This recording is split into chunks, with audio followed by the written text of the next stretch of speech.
what are you doing here? Si Ninyo. Wait, sandali lang. Nag-usap na tayo. May kasunduan tayo. Ayoko ng gulo. Ay, sumakay ka na lang, Gwyneth. Hindi ko naman siya agawin sa inyo eh. Gusto ko lang makasama kahit papano si Ninyo. Kaya kung pwede sana, tanggapin niyo na ako bilang yaya ni Ninyo. Okay, sige. Buhatin mo na siya, ha? Natutulog eh. Sige na. Okay?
Kanina pa ako nilalamok rito ah. Konting hintay na lang. Maya-maya. Bakit? Anong pinaplano mo? Papasukin natin sila. Sakto lahat sila nandyan. Maya-maya rin uuwi na si Helen.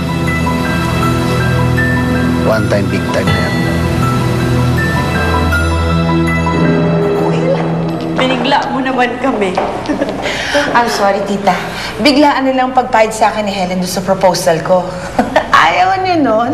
Natural ang reaksyon niyo para sa season ender natin. Talaga. Ay, kung sa bagay, siguradong malakas yun eh. Yes. So, ibig sabihin nito, kailangan natin tanggapin si Helen. Ay, of course, Gwyneth. Yan ang gimmick natin para sa season 2, di ba? Gwyneth versus Dayaya.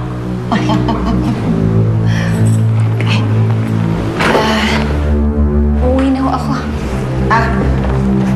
Ay, paliwanag ko rin muna sa iyo yung kontrata mo para sa show, Helen. Oo, at saka yung mga conditions namin sa pagyayaya mo dito. Halika na. Usapan na natin.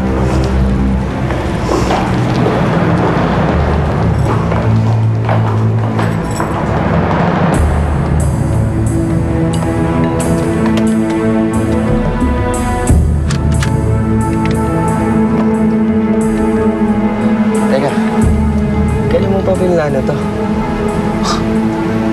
Lagi lang akong handa. Papasok na tayo. Sa akin si Ruby at yung tatay. Eh, paano yung anak? Si Paula. Sayang. Pero kailangan na rin natin siyang patumbayin.